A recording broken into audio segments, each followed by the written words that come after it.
One of the things that is really important to understand in sales, it's a give and take relationship. Give something of value first before you ask for a meeting. Gain their trust first.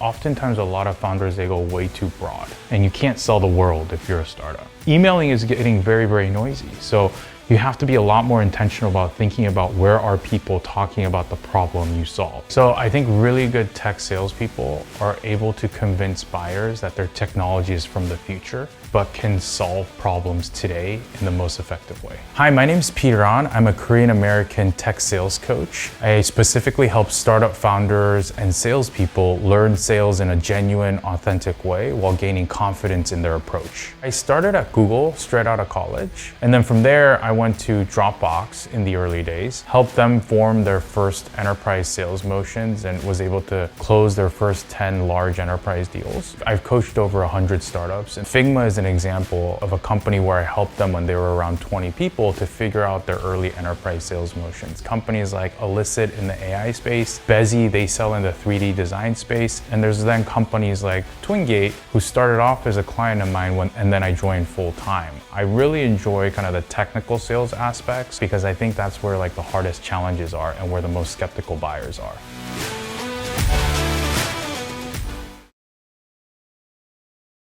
There was one moment when we were trying to sell NBC Universal at Dropbox when my champion and executive sponsor, his name is Lenny Bloom, he was the VP of Identity and Collaboration at NBC. After a day of doing vision talks, having him meet with our founders, Drew and Arash, I was escorting him out of the Dropbox building. And remember, our main competitor was Box, and they had recently closed a deal with General Electric. And I think they were marketing that deal as having sold over 100,000 licenses. So this was a big, big deal. So we were already nervous about it from the Dropbox perspective because our biggest deal was a 2,000 license deal on the enterprise side. As my champion and exec sponsor from NBC was getting in the elevator, he looked at me and he said, "Hey Peter, I just have one more question." And his question was, "Who is your biggest customer?" I kind of like, for a split second, I was thinking about Box. Oh my gosh, he's asking me this. And if I say our largest customer is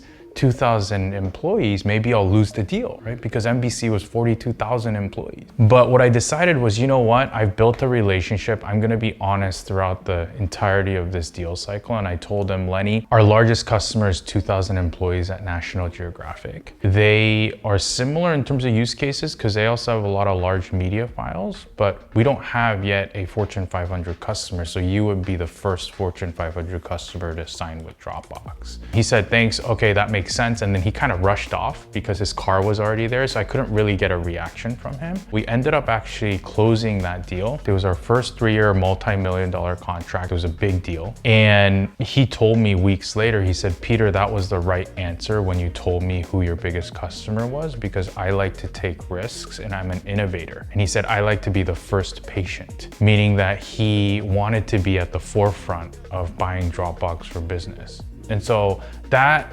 memory is seared into my mind because a lot of sales training is about, oh, you need to show credibility, you need to show that you're impressive, but there's moments where you also need to be just very brutally honest because honesty always wins, transparency always wins, and enterprise sales is a trust exercise. The other lesson of that story is that you need to seek out innovators if you're a startup or you're an underdog. You need to align with buyers who have that mentality that Lenny had. Because if he was looking for credibility like we had a 100,000 license deal, we would have lost that deal. But there were moments throughout that deal where I knew he was an innovator, where I knew it was exciting for him to work with a startup. And so that's the other lesson is like to think about how are you aligning with innovators because most people are followers. And so in an enterprise sales cycle, you need to be able to filter for the ones who are not followers, but the ones who are leaders from the buying side. So the way Dropbox celebrated is there was like a company-wide email from Drew. There was just a whole bunch of excitement because it was like the largest deal by magnitudes. And so I remember just like having a really great time that Friday, getting to like hug Drew, right? Why it wasn't an important milestone is because everybody, I think even Drew felt like NBC wasn't gonna close. Every time I saw Drew, the CEO of Dropbox in the bathroom, he would ask me, how's NBC going? Almost as a joke. Be like, oh, how's NBC going? And I would always tell him, oh, it's going, you know?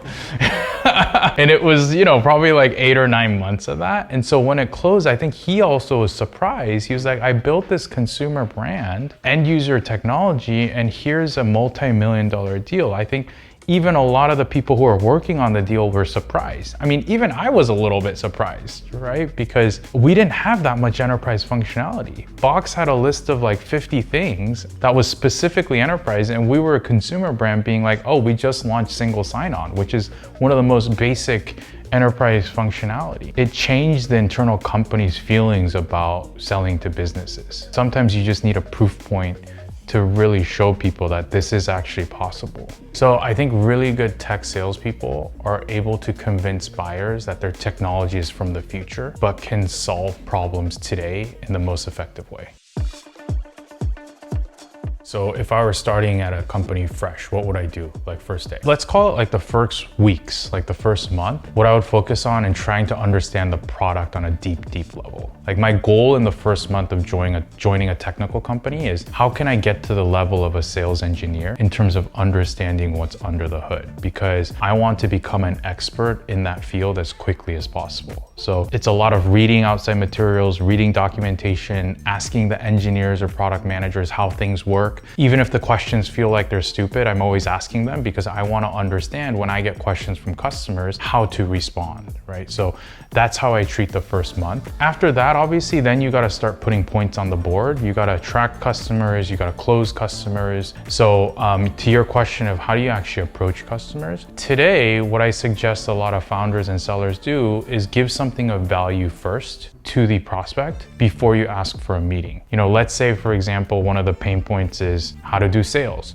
Instead of saying, do you want to get on a call to learn about sales? I would say, hey, I wrote something about 3 mistakes salespeople make. Do you want to see it? And inevitably, a certain number of people are going to raise their hands and say, yes, I want to see that guide. Then you send that, and the goal is to get them to research you, research your company, learn something from the actual guide that you sent, and then you've built a certain amount of rapport and trust. Because as I said, enterprise sales is a trust building exercise. And so once you built a little bit of trust, then you can say, hey, by the way, do you want to get on a call? And so I think this authentic, genuine approach to providing value first before you ask for a meeting is really critical in the early outbound stages. So that's one way. There's a lot of companies too that have users already, right? One of my clients, Illicit, they already have over 2 million users, but they've never sold into enterprise. So in that world, it's slightly different, right? You're reaching out to users, but you're still trying to provide value, and you're saying, hey, I know you signed up for our product 6 months ago. I'd love to get on a call to show you a few more things about the product, talk to you about where we're headed, and get your feedback. So in that world, you could ask for the call straight up because you're a PLG company, but you still have to understand what will get them excited to join the call, right? And typically it's, something that is a new advancement in the product, or sometimes, other incentives. You have to think about adding value before asking for time. Don't try to sell things first. Try to provide value around a pain point you think somebody has. Gain their trust first. So discovering customers, I think first starts with defining who your customer is. Oftentimes, a lot of founders, they go way too broad, and you can't sell the world if you're a startup. The first thing I get founders to do is write down, what's the company size that's ideal? What's the title? What is the revenue if that's important? What's the technology that they use? Maybe you find that people who are on AWS are really good for your technology. Write everything down in detail and then map that to some of the modern tools that are out there today. So everybody's familiar with LinkedIn Sales Navigator. Clay.com is a new tool. There's all these platforms where you can actually match your ideal customer profile and look for contacts. And then once you do that, then it's a matter of figuring out from the list of contacts, how do you reach out to them? And that's where kind of my methodology around provide value and then ask for a meeting comes into play. The last thing to keep in mind, I think that's really important, is there's a lot of talk about emailing people. Emailing is getting very, very noisy. So you have to be a lot more intentional about thinking about where are people talking about the problem you solve. Is it a conference? Is it LinkedIn? Is it Reddit? Is it Twitter, right? So then there's this whole strategy around how are we actually taking a multi-channel approach to find people where they're already talking about the problem. Sometimes it could be like a Slack community too. And then from there, you figure out the messaging and get into the execution path. So I think really good tech salespeople are able to convince buyers that their technology is from the future, but can solve problems today in the most effective way. One of the things that is really important to understand in sales, it's a give and take relationship. If you want your buyer to divulge information that is private to them or that might be sensitive or something that they're uncomfortable sharing, you also need to be able to mirror that and show that. A lot of great salespeople this goes back to honesty. They can be very, very honest about their situation and be very open. And that opens up the other side to open up about their own problems too. So that's one thing. I'll give you a very tangible example. Let's say I tell a buyer like, hey, I'm a little nervous about this deal because I don't feel like I did a great job with the demo on the last call. Do you feel that's the case? You know, that's very vulnerable, right? To say that, hey, like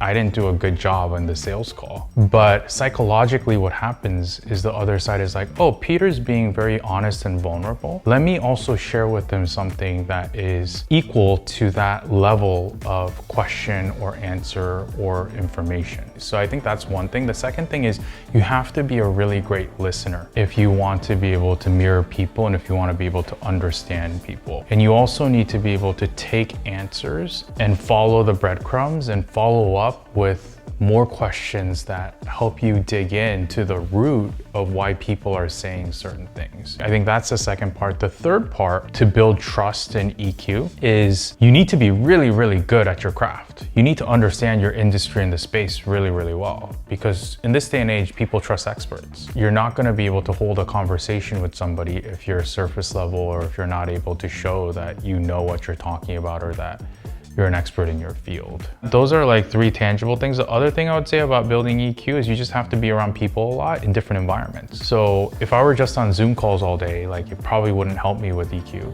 but I try to meet people for coffee. Like I try to vary things, you know, like text people, go to bars or dinners with people and, you know, like spend time around people and really understand what makes people tick, what gives them motivation, both on the personal and professional side. That's the other thing I think with EQ is if you're in sales, you can't always be talking about your product or business. You have to have a genuine interest in the other person as a person. And if you don't have a genuine interest, that shows. If you're just asking a set of questions about the weather or where they're from or how many kids they have, like those are very trained. But the question is, what do you do with that information? And how do you actually remember people's kids' names or remember people's hobbies and ask more about their interests? I think the reason why I was successful at sales is because one, I have a genuine passion for technology and understanding more about the technology than my competition. And then the second thing is I'm a hard worker. You know, Dropbox had ping pong tables, they had a cafeteria, and I never played a game of ping pong at Dropbox. Maybe I did actually once or twice, but I always pride myself on being the hardest worker in the room. And clients notice that. If you're the fastest person to reply to an email, if you're the fastest person to get back to somebody or find a solution, that is a lot of what customers are looking for because they want to understand that when there's a problem, you're going to be there. So the other reason why I was successful in sales is because I took outlier characteristics and what I perceived to be weaknesses of myself and turned them into superpowers. I'll give a very tangible example. English was my second language. Initially as a kid growing up, I had a stuttering problem. I was not very confident speaking English. But fast forward to today, I teach people how to communicate and I think I'm more effective at it because I've actually created phrases that help slow down the conversation. So when I need to buy more time to think, I have phrases like, let me think about that, or that's a great question, but I don't know the exact answer right now, or can we go back to what you said in the beginning of the conversation? A lot of these phrases were designed to help me slow the conversation down, and I think it resonates with a lot of people who are not natural communicators because they can imagine how to authentically slow the speed of the conversation down for them. So turning something like that into a superpower. The other thing too is I thought it was gonna be a weakness to be an Asian salesperson because there weren't that many Asian salespeople. But then I decided to actually lean into that and take people to Korean barbecue or karaoke bars instead of steakhouses and stuffy bars, right? So I think a lot of like putting my personality into the sales process also made me successful because it made me memorable as a seller. My vision is to teach sales to as many people who think that sales is not for them and to get them confident in the craft. And then for existing sellers or existing sales teams, change the focus not just only on numbers and results, but also empowering individuals to feel like they have their own personality in the deal. And so I'd love to start to educate people more on the art of sales and how important that is, and the nuance of communication in a way where people see sales as an example of how to do great business, not as an example of stereotypes or sales bro culture or something else, right? I do believe sales can change the world. I think right now there's a lot of waste in technology spend. And I think a lot of people are getting convinced of the wrong things. And so I think a great way sales can change the world is if we can start making a dent in that, where people feel like salespeople are trustworthy people and not people who are trying to buy their next Ferrari.